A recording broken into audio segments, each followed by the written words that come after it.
This is Finn's News Network, where we get facts, not nonsense. So hello, and welcome to my Senate map. This is the last day before the election, and so I am doing my predictions. The House is not as close, and the governor's races are kind of individual, but this is the big one. This is the close one. This is the battle for the control of Congress, and what I think is probably the most important chamber of Congress. This is the battle for the control. I have marked out all the states that are solid and that I think have absolutely no chance of really being close or being won. So we are going to start by getting into some of the likely states, which I think that are probably generally going to win, but we could see some sort of surprise. And we will start with the state of Alaska. So the state of Alaska is a very interesting one. It's got Lisa Murkowski and Kelly Tshibaka.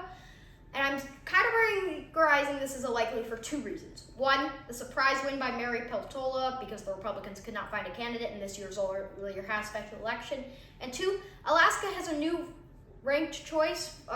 It does some sort of new voting system that I think could possibly benefit Al Gross, the non-Republican candidate and the third candidate.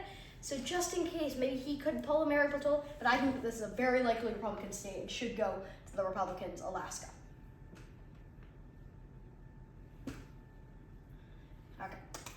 The next state is Utah. And I think many people would be asking, Finn, why did you not categorize Utah as a state Republican? Evan McMullin. So Evan McMullin, as you guys may or may not know, ran in 2016 as a candidate and picked up a large Mormon anti-Trump vote, getting 20% of the vote, which is very big for an independent. If you combine him and Clinton, it actually did beat Trump in 2016.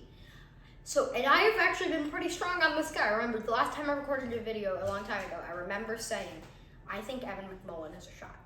And you know what? I still think he does. I don't think it's a very big one, but I think Utah is a likely Republican state. Last likely Republican state, Iowa. So, the state of Iowa, probably not going to be close, but Chuck Grassley is old. Anything can happen. 60% of voters said in a recent poll that his age is a concern. So, just in case, maybe that. All right, now for Democratic likely states. And we have a couple here, one or two. First one, Washington. Washington is generally a blue stronghold, but Patty Murray has become less and less popular in that state over the years. Tiffany Smiley is mounting a big challenge. So while I do think that state will go Democratic, I think that, once again, there's a shot and nothing is guaranteed here. Next one is the state of Colorado. This is just, for me, this is too tight to say full Colorado is a blue state. It's not a super blue state. It has had red leaders in the past, but I think it's going to be pretty safely there, running against Michael Bennett. So now, that's good. All right, so now to the Republican lean states. Starting off with, I think, the most likely Republican lean state that I did not mark, the state of Florida. Florida has become a pretty big Republican stronghold, going from a swing state. It was always very big toss-up. I think it still is a toss-up. Not ruling anything out. I think it's a very solid lean. It's right on the brink of the lean likely, but I never rule anything out in elections. Crazier things have happened. So, yeah, and I think Val Demings, Marco Rubio is a very popular senator, not having shifted fully to the Trump-DeSantis space, and I think we'll pick up a lot of good vote there over Val Demings, who is a good candidate, but she's running in Florida, which has gotten more and more red over the years, and I think that she could be a very good candidate in a lot of other races to maybe help eke out a win, such as in Ohio or North Carolina, or maybe even Wisconsin, but Florida is just drifting too far to the right for me to really call it. However, Florida is still one that Democrats could possibly eke out. Next state, North Carolina. This is a Republican lean, and I have my reasons, as I have my reasons for everything. So this is actually, I think, one of the biggest Republican leans. I have Ted Budd running this race by about 3 to 4 points. But with Budd's ties to Trump, Sherry Beasley's strong upcoming as a judge, and has had some pretty strong support in the polls. I am not ruling it out. I say Butt has about a 75% chance to win here. Yes, we are going to get into percentages now. And I think he would win by about 3 to 4 points in a general simulated election.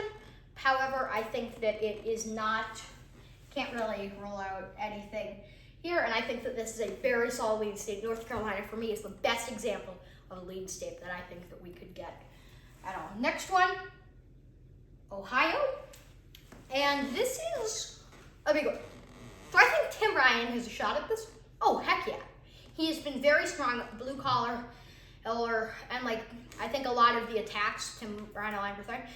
Tim Ryan is, I think, a very solid candidate for the state of Ohio. A big blue collar state, a big state, especially with not a strong opponent, which I think weak opponents may be the reason Republicans lose the Senate. They are in the stronger position. Republicans should absolutely win the Senate this year. However, weak opponent. This is no different with J.D. Vance here, and I think that Tim Ryan, he is a very good candidate. He's a very good Democratic candidate. He can unify the party. Tim Ryan for president, that would be a very good campaign because he's a solid moderate who has very moderate issues. He's a solid moderate blue class worker, and I think that he can do it. Sure, he has been shown for some hypocritical reasons in the past, but I think that Tim Ryan has a shot. I am putting this as lean Republican because Ohio is a lean Republican state, and Mike DeWine is probably going to win by about 20 points. Mike DeWine is the governor. But I say J.D. Vance wins by about 2 to 3 points in most simulations. But I say this is about a 70-30 race. And next one, Wisconsin. So this is an interesting one, I think, because Ron Johnson has not been categorized to be very well. He's really aligned himself with Trump. He's not had a very good last couple years. But I think that he can hold out, especially against Mandela Barnes, who is a good candidate, lieutenant governor. But I think Ron Johnson will hold on, and I'm going to give this a 75-25 here for Ron Johnson. I'd say he does win by about 3 to 4 points as well. I think that just Wisconsin, and I think many people would disagree, but Ron Johnson's just been there for so long and has kind of been a steady Republican figure, however, growing more and more to the right. So, yeah. So now to the Democratic lead states, please. And we have 2. First one, New Hampshire. New Hampshire was looking very close, but then the 2 big people, New Hampshire should have been a Republican state, but Chris Sununu and former Senator Kelly Ayotte both said that they would not run. Huge mistake for the Republicans. This is the state that would have wrapped them up in the Senate. This is the likely state. This is the state that would have wrapped them up in the Senate with Maggie Hassan not being at her strongest. Republicans really made a big mistake here. They did not choose a candidate. Don Bolduc is not the best candidate there for that. Even there were better candidates in the primary, I think, to represent the Republican Party. But Republicans made a big mistake, and this could be one of the reasons. If Democrats do hold on to the Senate, the Senate is a big 50-50 toss-up right now. It's going to be big. I think Hassan probably has about a 75% chance of winning over Don Bolduc, and will probably win by about 45 percentage points. And the other one is Arizona. Now, Arizona can be close. It is close, but Mark Kelly has been a very solid and reliable candidate, especially going up against Blake Masters, who is not a solid and reliable candidate, I think, just for the Republican Party. He's a very solid. He represents definitely what today's Republican Party is. However, I do not think that will appeal very much to the voter of Arizona. I don't live in Arizona, but I've seen enough stuff to say that I think that Mark Kelly is a very good stronghold. I think Arizona likes him a lot. It looks very good for him. So I think that is a lean Democrat. Probably actually, 75-25. Kelly wins 3 to 4 percentage points. We're seeing a very common trend in the lean. Now, the tilt states. We have one tilt state. That is the state of Nevada. And that is a tilt Republican. We have 2 tilt states, sorry. Nevada is a tilt Republican. This is very close. But Adam Laxalt has had a reverse. I had Nevada down, lean Democrat, the whole time. I had it down for a while. I was very confident that Catherine Cortez Masto, but the economy and crime is not great in Nevada overall, as well as just they were both former attorney generals. Cortez Masto has been solid. That was actually one of the upsets on 2016 election night. Yes, these are the races that were up in 2016. Keeping Harry Reid's seat for the Democrats, and this is just, I think, This is close. Probably Laxalt has about, for me, let's say 58-42. He's got about a 58% chance to win. However, 538, after pretty much having him at that number, just released their final forecast and put it back at 51-49 for Laxalt in terms of percent chance to win.